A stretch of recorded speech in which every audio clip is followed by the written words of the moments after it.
Hello student, सुप्रभात। Tagore children academy Surajgarh की online class में आपका स्वागत है। देखिए, अपना प्रकरण चल रहा था पाठ्य पुस्तक में से। तो पाठ्य पुस्तक अपनी जो स्पंदना है उसमें से अपन गद्य भाग का चौथा जो पाठ था वो पढ़ा। आज हम पद्य भाग का पांचवा पाठ जो है वो पढ़ते हैं, उसका अध्ययन करते हैं। अपना जो पांचवा पाठ है पद्य भाग का वो है, देखो, वाकेली। और वाकेली को हम हिंदी में कहते हैं पहेली। संस्कृत में होता है वाकेली यानी पहेली। देखो, ये पहेलियां सभी भाषाओं में होती हैं, हिंदी, अंग्रेजी, संस्कृत सब में होती हैं। और मनोरंजन की प्राचीन विधा कहलाती हैं। ये क्या कहलाती हैं? प्राचीन विधा। आपकी जो पाठ्य पुस्तक में जो पहेलियां हैं वो भिन्न भिन्न ग्रंथों से संकलित करके ली गई है। पहेली जो है ये एक बौद्धिक विकास करती है। व्यक्ति के अंदर क्या करती हैं? बौद्धिक विकास। इसके अंदर प्रश्न होते हैं और श्रोताओं के द्वारा उसके उत्तर जो हैं वो खोजे जाते हैं। वो कहलाती है पहेली। इसको हम पहेली का भी कह सकते हैं, वाकेली भी कहते हैं। ये आपकी जो है वो होती है। ये दो प्रकार की होती है पहेली। एक होती है स्व पदोत्तर और दूसरी आपकी होती है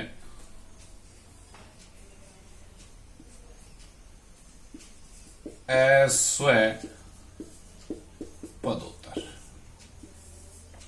दो प्रकार की पहेली होती है। पहली स्व पदोत्तर, दूसरी अस्व पदोत्तर। देखो, स्व पदोत्तर जो पहेली होती है ना, उसके अंदर जो प्रश्न पूछा जाता है उसी पद में उत्तर उसका होता है। और अस्व पदोत्तर जो पहेली होती है उसके अंदर प्रश्न का उत्तर जो है वो अन्य जगह पे होता है, यानी पद के अंदर नहीं होता, दूसरी जगह से, अन्य जगह से अपने को जो है वो उसका उत्तर ढूंढना पड़ता है, खोजना पड़ता है।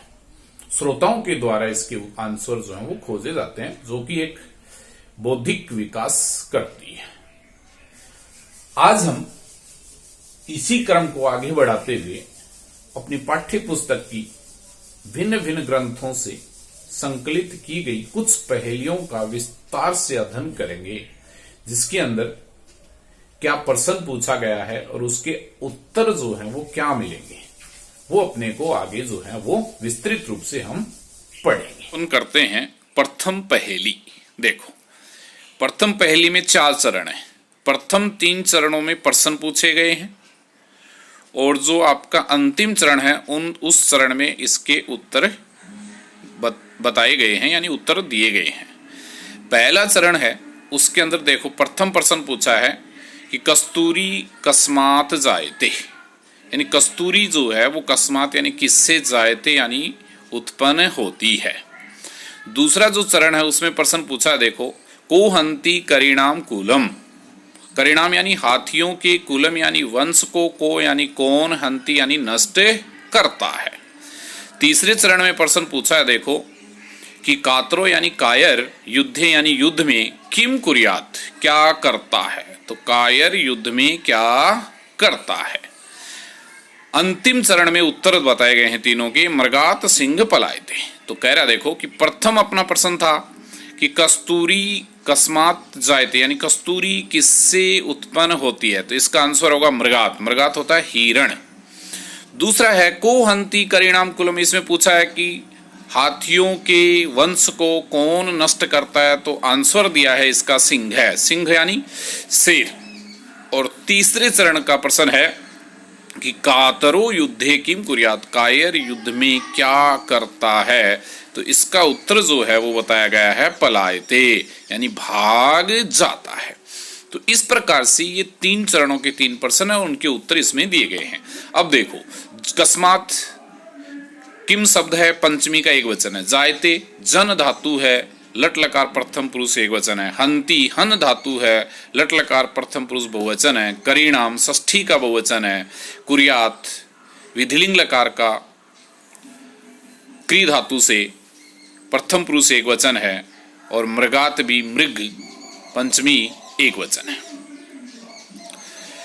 दूसरी जो पहली है देखो, उसमें भी प्रथम 3 चरणों में 3 प्रश्न है और चौथे चरण में उसका उत्तर बताया गया है। पहला प्रश्न क्या है देखो, भोजनांते च किम पेयम। कह रहा देखो भोजनांते यानी भोजन के अंत में, संधि कर लो, भोजन प्लस अंते दीर्घ संधि है। भोजनांते यानी भोजन के अंत में किम पेयम क्या पीना चाहिए। दूसरा प्रश्न है जयंत कस्य वही सुत है। जयंत कस्य यानी किसका, सुत यानी पुत्र है, पुत्र है। ये अपना प्रश्न जो है वो पूछ रहा है। जयंत कस्य यानी किम शब्द का षष्ठी एक वचन है, तो जयंत किसका पुत्र है। तीसरा जो प्रश्न पूछ रहा है वो कह रहा है देखो, कथम विष्णु पदम प्रोक्तम। विष्णु के पद क्या कहलाता है। विष्णु का पद क्या कहलाता है, ये इसमें प्रश्न पूछा है।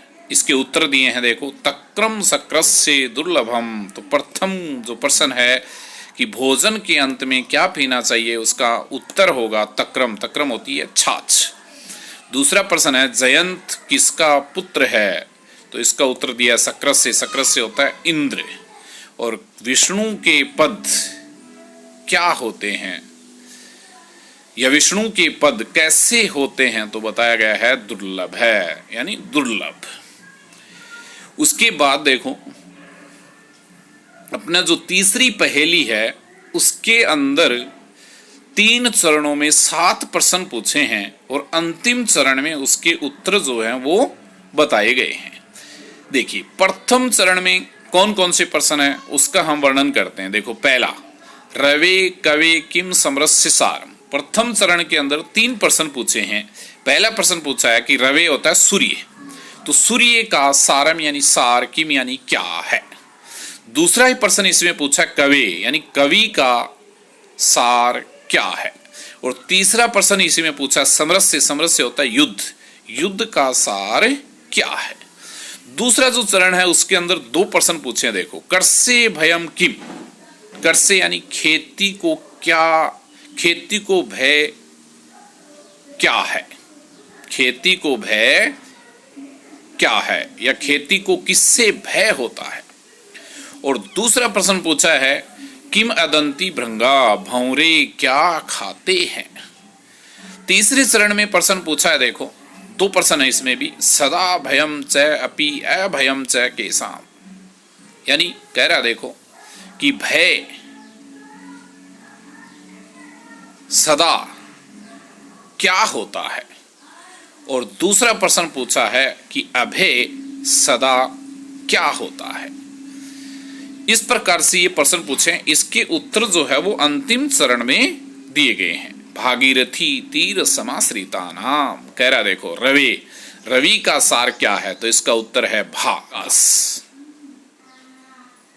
दूसरा कवि किम समरस। कवि दूसरा कह रहा देखो कि कवि का सार क्या है, उत्तर होगा गी। गी यानी वाणी या भाषा।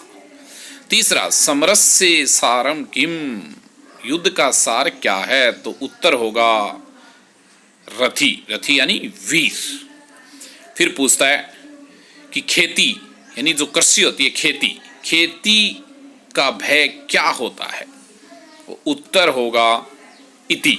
इति का मतलब अतिवृष्टि या अनावृष्टि। इतिवृष्टि अनावृष्टि का मतलब क्या होता है, या तो अत्यधिक वर्षा होती है या अनावृष्टि यानी वर्षा नहीं होती है। तो अतिवृष्टि यानी अत्यधिक वर्षा या अनावृष्टि वर्षा बिल्कुल यानी अकाल पड़ जाता, सूखा, तो उससे खेती को भय होता है।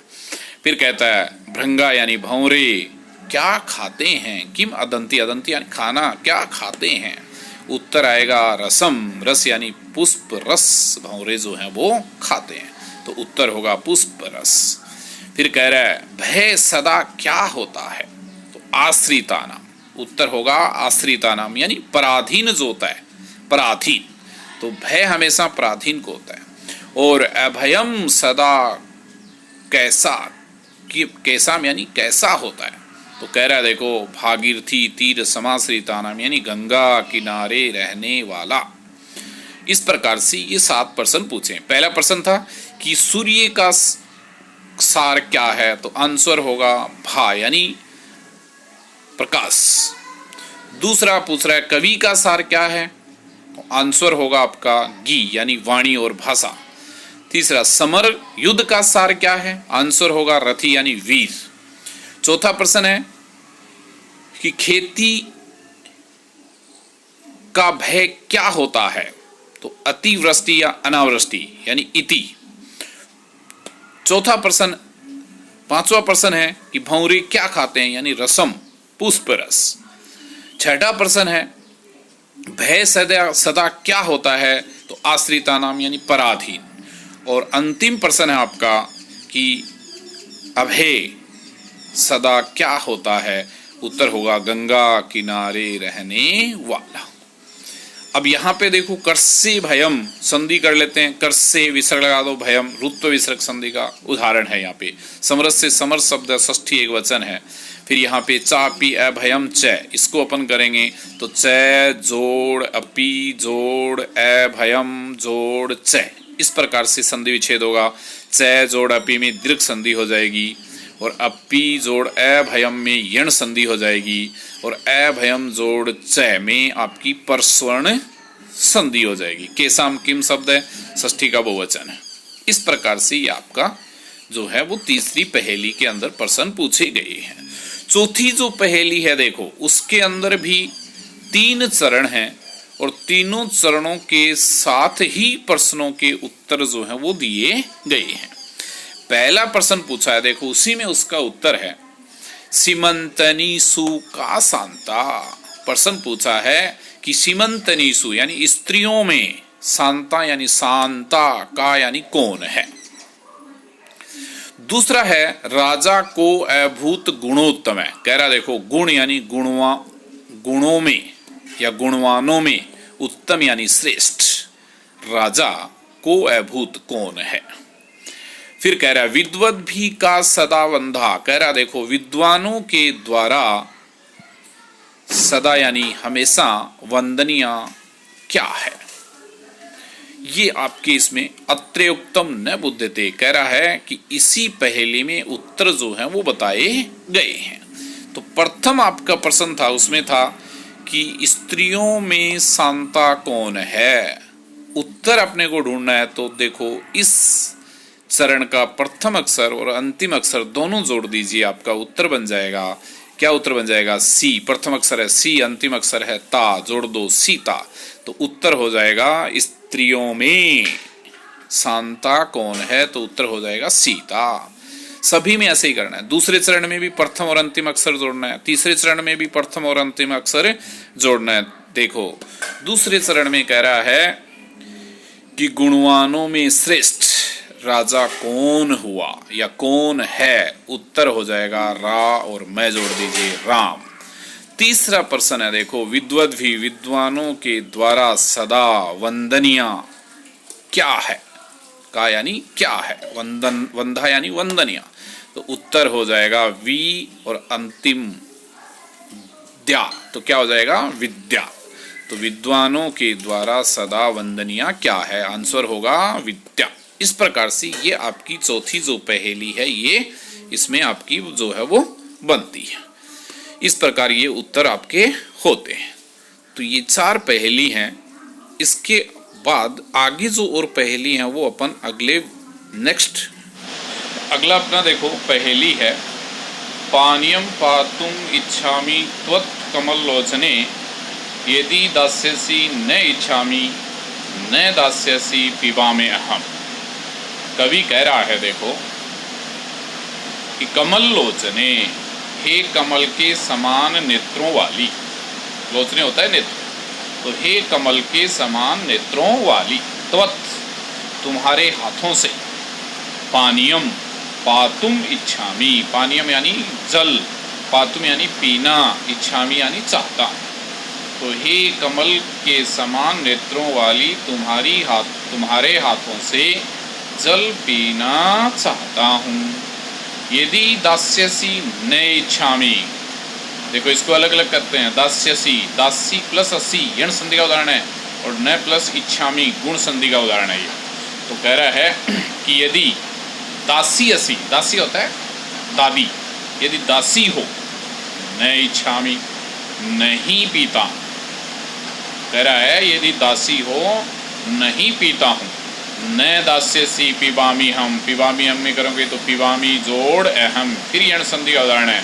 तो न दास्यसी, और कह रहा है कि दासी नहीं हो, पिबामी अहम मैं पीता हूँ। इस कि कमल के समान नेत्रों वाली तुम्हारे हाथों से पानी पीना चाहता हूँ। यदि दासी हो नहीं पीता हूँ, दासी नहीं हो तो मैं पानी पीता हूँ। ये इसका अर्थ होगा। अगली पहेली में देखो 4 चरण हैं और चारों चरणों के 4 प्रश्नों के साथ ही उसके जो है वो उत्तर बताए गए हैं। पहले चरण में कह रहा है प्रश्न, कम संजघान कृष्ण है। प्रश्न है कि कृष्ण ने कम यानी किसको, संजघान यानी मारा, तो कृष्ण ने किसको मारा। दूसरा है का शीतल वाहिनी गंगा, कह रहा देखो कि शीतल नदी गंगा कौन सी है। शीतल वाहिनी यानी नदी गंगा, तो शीतल नदी गंगा कौन सी है। केदार पोषण रता, और कह रहे हैं दार होती हैं पत्नियां, तो पत्नियों का पोषण रता यानी भरण पोषण करता हुए कौन है, तो पत्नियों का भरण पोषण करने वाले कौन हैं। और कम बलवंतम न बाधते शीतम, और चौथा जो प्रश्न है चौथे चरण में वो है देखो कि किस बलवान को शीत यानी ठंड न बाधते पीड़ित नहीं करती है। अब देखिए इसके उत्तर साथ साथ अपन लेके चलते हैं। कह रहा देखो कृष्ण ने किसको मारा, इस चरण में प्रथम और दूसरे अक्षर को जोड़ दो तो क्या आंसर हो जाएगा, कंस। दूसरा है अपना देखो कि शीतल नदी गंगा कौन सी है, तो इसमें पहला और दूसरा अक्षर जोड़ दो, उत्तर हो जाएगा काशी। तीसरा देखो केदार पोषण रता, कह रहा है देखो पत्नियों का भरण पोषण करने वाले कौन है, तो जोड़ दो पहला और दूसरा, तो केदार यानी किसान कृषक। और कम बलवंतम न बाधते शीतम, और किस बलवान को ठंड जो है वो पीड़ित नहीं करती, तो इसका आंसर हो जाएगा कंबल। कम और बल जोड़ दो कंबल। अगला देखो 7 नंबर की जो पहेली है वो द्विअर्थी है, 2 अर्थ वाली है। पहला जो अर्थ है वो सार्थक नहीं है, दूसरा अर्थ जो है वो तर्क संगत है। पहला अर्थ संगत नहीं है उसमें, दूसरा जो है वो तर्क संगत है। कह रहा देखो केशवम पतितम दृष्ट्वा द्रोण हर्षमुपागते रुदंती कौरवा सर्वे हा हा केशव। तो प्रथम अर्थ में कह रहा है देखो कवि कि केशवम यानी श्री कृष्ण को, केशव किसे कहते हैं, श्री कृष्ण को कहते हैं। तो कह रहा है कि श्री कृष्ण को पतितम दृष्टवा यानी गिरा हुआ देखकर, द्रोण हर्षम उपागत है, द्रोण यानी गुरु द्रोणाचार्य, आचार्य द्रोण। तो कह रहा है देखो कि श्री कृष्ण को गिरा हुआ देखकर द्रोण हर्षम उपागत है यानी आचार्य द्रोण प्रसन्न होता है। क्या होता है, प्रसन्न होता है। सर्वे कौरवा रुदंती, सर्वे यानी सभी, कौरवा यानी कौरव, रुदंती यानी रोने लगते हैं। हा केशव, हाय श्री कृष्ण, हाय श्री कृष्ण। तो ये अर्थ जो है वो संगत युक्त नहीं है। दूसरा अर्थ है वो संगत युक्त है, देखो तर्क संगत है। दूसरा अर्थ क्या है इसका वो देखिए, के अलग कर दीजिए, सव अलग कर दीजिए। के सवम पतितम दृष्ट्वा द्रोण हर्षम उपागत है। कह रहा देखो के होता है जल, तो जल में सवम यानी सव को, पतितम यानी गिरा हुआ, दृष्ट्वा यानी देखकर, द्रोण कौवा, तो कौवा हर्षम उपागत है यानी प्रसन्न होता है। तो क्या अर्थ है देखो कि जल में सव, सव होता है ना मृत शरीर, तो जल में सव को गिरा हुआ देखकर कौवा प्रसन्न होता है। सर्वे यानी सभी, कौरवा, यहाँ कौरवा का मतलब होता है श्रृंगाल, तो सभी श्रृंगाल रुदंती रोने लगते हैं। क्यों रोने लगते हैं? क्योंकि जल सव जो है वो जल में गिरा हुआ है और उसके नजदीक वो पहुंच नहीं सकते, इसलिए उसको देख करके रोते हैं। सभी श्रृंगाल रुदंती रोते हैं। कैसे? हा केशव है, हा केशव, हाय जल में सव, हाय जल में सव। अगली जो अपनी पहेली है देखो, उसका अर्थ अन्य निकलेगा, कहीं से अपने को खोजना पड़ेगा। कह रहा देखो ए पदो दूरगामी च साक्षरो न च पंडित ए मुख स्पुष्ट वक्ता च यो जानाति स पंडित। तो कह रहा है, क्या कह रहा है देखो, पैर से रहित है, ए पदो यानी पैर से रहित है, किंतु दूरगामी दूर तक जाता है। क्या कह रहा है देखो कि पैर से रहित है और दूर तक जाता है, यानी दूर जाने वाला है। फिर कह रहे हैं साक्षरो न च पंडित, कह रहे हैं देखो कि और पढ़ा लिखा है, किंतु पंडित यानी विद्वान नहीं है। तो पढ़ा लिखा है और विद्वान नहीं है। ए मुख स्पुष्ट वक्ता च, कह रहे हैं देखो मुख रहित है और स्पष्ट बोलने वाला है। स्पष्ट वक्ता यानी स्पष्ट बोलने वाला, ए मुख यानी मुख रहित यानी मुख नहीं है, तो मुख रहित है और स्पष्ट बोलने वाला है। यो जानाति स पंडित, जो जानता है वह विद्वान है। तो इसकी पहेली का जो अर्थ निकलेगा वो होगा पत्रम, यानी प्रार्थना पत्रम या समाचार पत्रम। तो समाचार पत्रम इसका जो है वो अर्थ बनता है। ये इसका पहेली का उत्तर होगा। तो इसका उत्तर होगा समाचार पत्रम। अगली पहेली है देखो, वृक्षाग्रवासी न च पक्षीराज, त्रिनेत्रधारी न च शूलपाणी, त्वग्वस्त्रधारी न च सिद्ध योगी, जलम च विभन्न घटो न मेघ है। तो कह रहे हैं देखो कि वृक्षाग्रवासी, वृक्षाग्रवासी, वृक्षाग्रवासी यानी वृक्ष के ऊपर रहने वाला है। किसके ऊपर? वृक्षाग्रवासी, वृक्ष के ऊपर रहने वाला है, किंतु पक्षी राजा, पक्षियों का राजा गरुड़ नहीं है। दूसरा है त्रिनेत्रधारी न च शूलपाणी, त्रिनेत्रधारी यानी तीन आँखों वाला है, किंतु भगवान शिव नहीं है। शूलपाणी यानी भगवान शिव, शूलम पाणौ यस्य स, यहाँ पर बहुव्रीहि समास है। त्रिनेत्र यानी तीन, वृक्षाग्रवासी, वृक्ष प्लस अग्रवासी दीर्घ संधि का उदाहरण है। तो तीन नेत्र, तो आंखों वाला है या नेत्रों वाला है, तो तीन आंखों वाला है, किंतु भगवान शिव नहीं है। त्वक वस्त्रधारी न च सिद्ध योगी, देखो यहाँ पे जसत्व व्यंजन संधि है, त्वक प्लस वस्त्रधारी, त्वक वस्त्रधारी, त्वक होता है छाल, छाल के वस्त्र धारण करने वाला है, किंतु सिद्ध योगी यानी सन्यासी नहीं है। जलम च विभन्न घटो न मेघ है, कह रहे हैं देखो कि जल को धारण करता हुआ भी घड़ा नहीं है, घट यानी घड़ा, घड़ा नहीं है, और मेघ न बादल नहीं है। अर्थात इसका जो उत्तर होगा वो क्या होगा, नारियल। ये विशेषताएं किसके अंदर होती हैं, नारियल के अंदर होती हैं, तो नारियल इसका उत्तर होगा।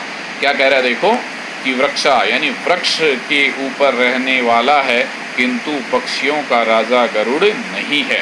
त्रिनेत्रधारी, 3 आंखों वाला है किंतु भगवान शिव नहीं है। त्वग वस्त्रधारी, छाल के वस्त्र धारण करने वाला है किंतु सन्यासी नहीं है। और जलम च विभन घटो न मेघ है, जल को धारण करता हुआ भी घड़ा नहीं है और बादल भी नहीं है।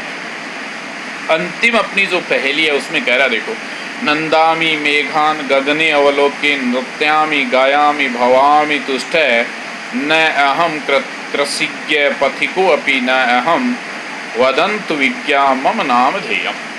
तो कह रहे हैं देखो कि गगने यानी आकाश में, गगन में, अवलोके यानी देख कर, तो कह रहा है गगने अवलोके, यहाँ पे संधि करेंगे तो गगने जोड़ अवलोके पूर्व रूप संधि का ये एग्जाम्पल है, उदाहरण है। तो आकाश में मेघान यानी बादलों को, अवलोके यानी देखकर, नंदामी आनंदित होता है। तो आकाश में बादलों को देखकर आनंदित होता है। नृत्यामि गायामि भवामि तुष्ट, कह रहा है देखो नाचता हूँ, गाता हूँ और संतुष्ट होता हूँ। तो क्या कह रहे हैं कि आकाश में बादलों को देखकर आनंदित होता हूँ, नाचता हूँ, गाता हूँ, संतुष्ट होता हूँ।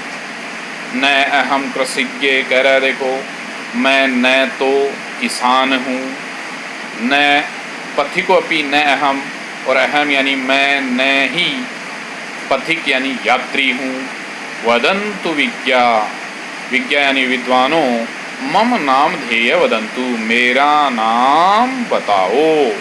तो हे विद्वानों मेरा नाम बताओ। वदन्तु में वद धातु है, लोट लकार प्रथम पुरुष बहुवचन है।